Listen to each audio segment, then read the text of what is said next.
Ini adalah cerita tentang perempuan-perempuan tangguh di balik tembakau.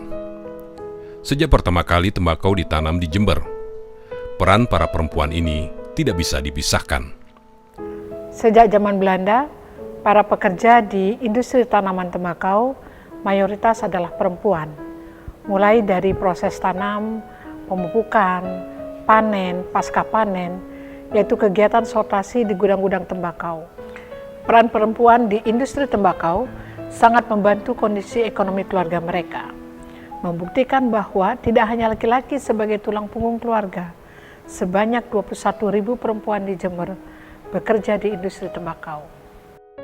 Tembakau yang dinikmati oleh kaum pria dihadirkan oleh tangan-tangan telaten para perempuan. Bangsa Belanda mulai menanam tembakau di Jember sejak tahun 1800. Semua cara budidaya tembakau di lahan sampai penanganan pasca panen masih dipakai hingga saat ini.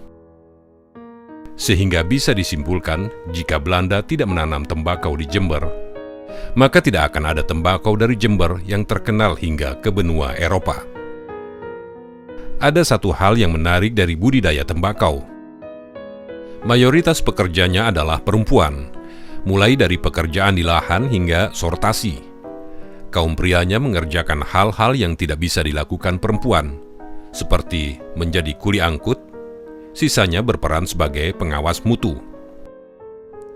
Sejak zaman Belanda hingga kini, para pengusaha tembakau bergantung kepada ketekunan para perempuan ini.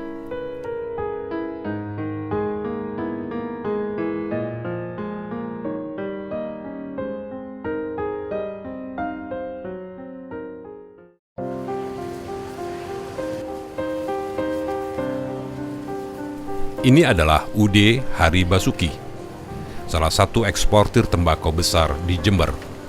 Mereka telah berbisnis tembakau sejak 5 dekade silam. Sebanyak 1.200 pekerja wanita mendapatkan penghasilan dari perusahaan ini setiap tahunnya. Yang berjasa di sini ini adalah ibu-ibu ini, Pak. Kalau kami semua dan pengusaha itu cuma modal. Tapi tanpa ibu-ibu di sini yang duduk ini seharian, tidak akan bisa begini. Perusahaan kita tidak akan begini.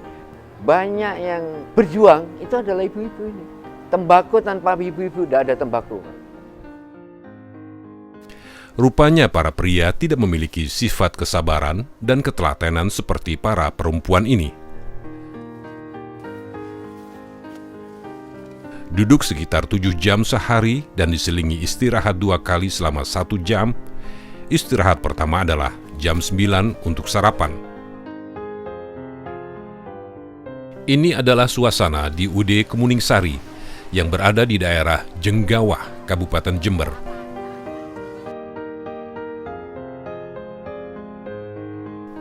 Hampir sama seperti eksportir lain, perusahaan ini menyerap lebih dari 1.000 pekerja perempuan.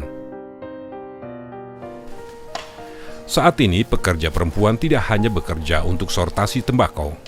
Mereka mulai menempati posisi-posisi strategi sebagai tenaga administrasi dan kendali mutu, yang dulu hanya dikerjakan oleh kaum pria.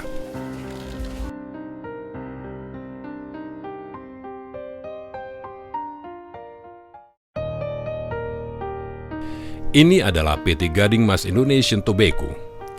Dulunya sebelum dinasionalisasi, perusahaan ini di bawah kepemilikan Belanda yang bernama TEIC atau Tobacco Export Import Company. Kini, PT Gading Mas atau lebih dikenal dengan GMIT mengambil alih bisnis tersebut. GMIT mempekerjakan sekitar 1.300 pekerja. Salah satu di antaranya adalah yang telah bekerja di perusahaan ini selama 40 tahun. Nyaman sih, Bu? Mariam. Mariam. Pun senapa tahun aku kantor? Berapa puluh tahun? Bajaran pertama yang terima Gading Mas?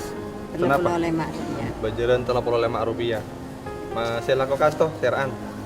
Beda poteranan apa seraan? Poteranan lakukan toh? Poterana sera boleh? Adik, terus tretan lain apa deh? Penakan. Pekerja di Gading Mas itu secara total kurang lebih 1.300 orang. Dari 17 tahun sampai ke umur maksimal 60 tahun, itu yang kita gunakan. Jadi kalau kita dari silsilah Pak, ada yang dari mbah, ibunya, anak, sama mantunya, itu kerjanya di satu kelompok di situ.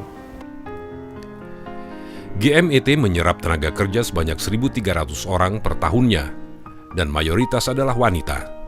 Karena besarnya permintaan tembakau di luar negeri, maka pekerjaan di sini tidak pernah terputus. Ini adalah kompleks perkantoran pusat GMIT, masih menempati kantor peninggalan Belanda. Karena termasuk dalam cagar budaya, maka kantor ini dipertahankan bentuk aslinya.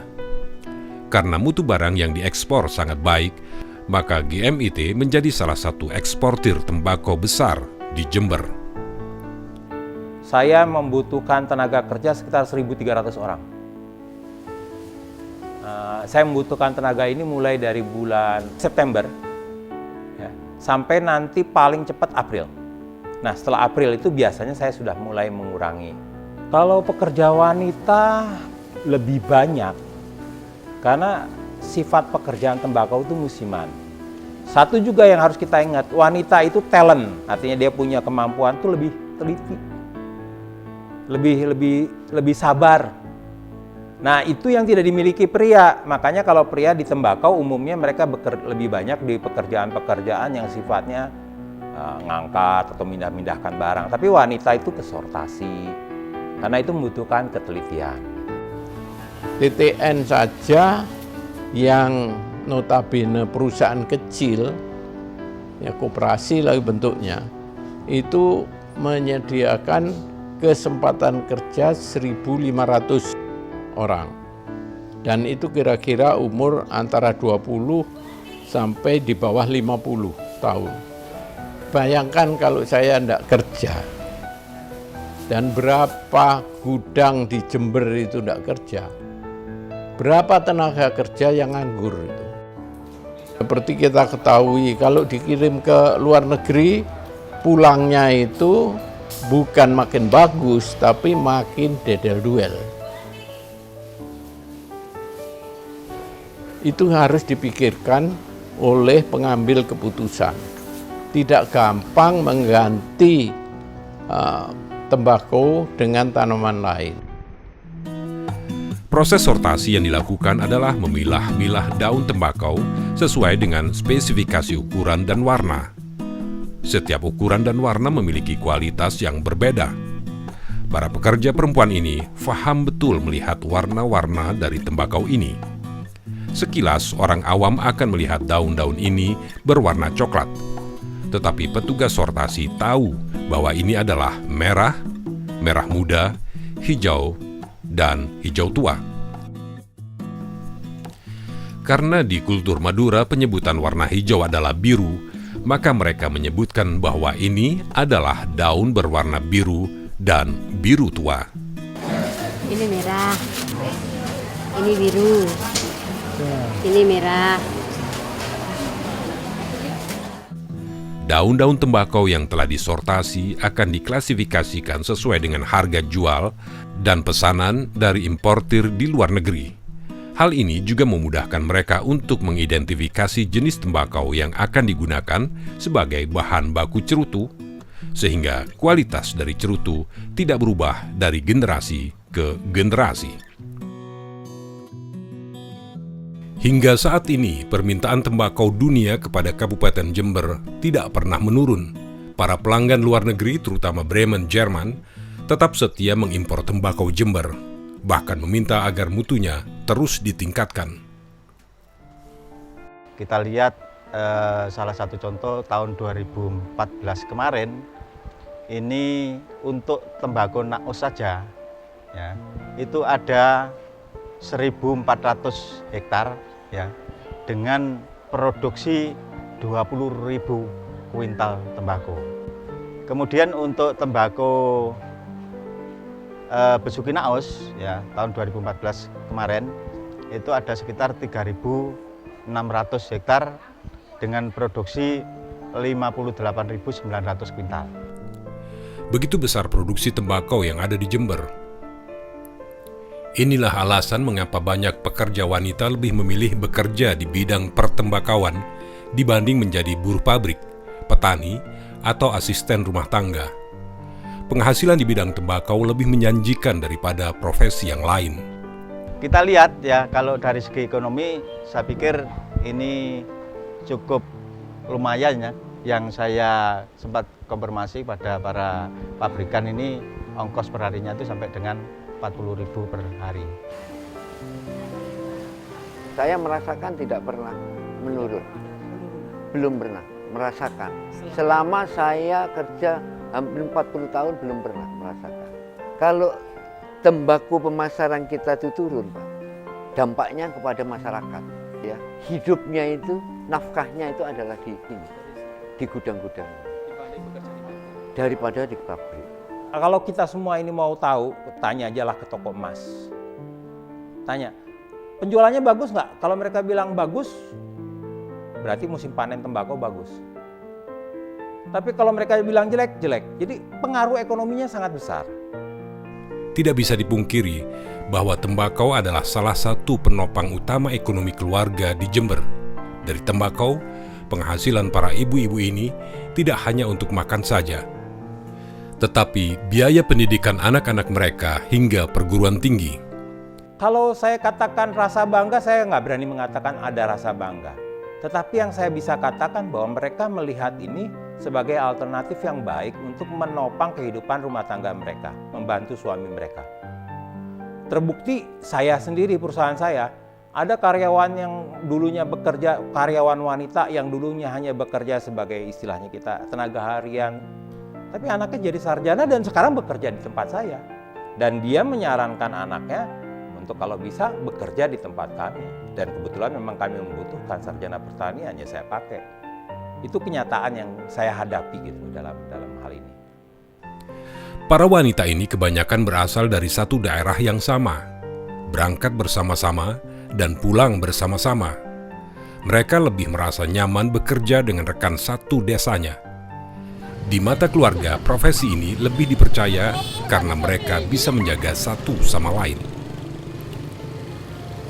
Pekerjaan tembakau itu sifatnya massal, sehingga kalau wanita itu bekerja di tembakau, itu biasanya yang kita lihat adalah minimal dari satu kampung tuh 10 orang sama-sama di satu tempat. Lebih aman, tidak diganggu. Kadang-kadang mereka sewa satu kendaraan sendiri untuk transport ke gudang, drop sendiri, pulang nanti dijemput lagi. Itu mengakibatkan mereka juga bekerja dengan tenang. Keluarga juga tahu mereka bekerja tidak anak, tidak macam-macam. Jangan lupa lu di desa itu kalau kerja sendiri pergi pulang nanti ada pandangan negatif. Kalau untuk kerja di tembakau tidak ada pandangan negatif. Seiring perkembangan zaman, saat ini pusat data para pekerja disimpan dalam komputer. Sehingga perusahaan bisa mengetahui pekerjanya yang baru masuk atau yang sudah lama bekerja di sini. Ini adalah waktu berakhirnya pekerjaan mereka hari ini. Pada sore hari, jalanan akan dipenuhi dengan para pekerja tembakau.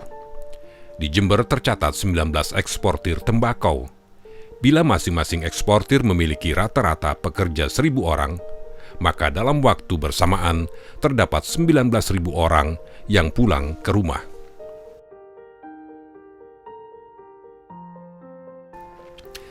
Di sela-sela kesibukan para wanita ini bekerja di bidang pertembakauan, UPT PSMB Lembaga Tembakau Jember memberikan pelatihan membatik dengan corak khas Jember yang memiliki ornamen daun tembakau.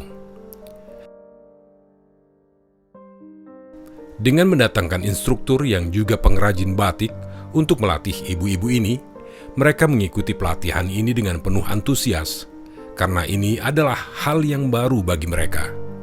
Kami merasa senang dengan adanya kegiatan ini. Para ibu-ibu mendapatkan pengalaman dalam membatik, sehingga ibu-ibu mempunyai kegiatan lain setelah pasca panen tembakau.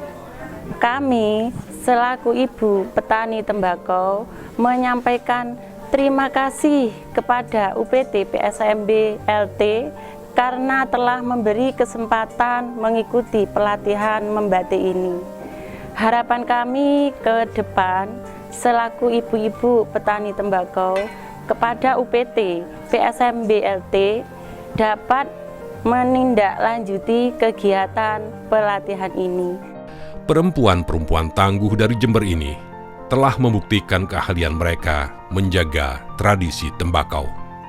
Sehingga bisa disimpulkan, tanpa para perempuan ini, maka tembakau Jember yang terkenal itu tidak akan pernah ada.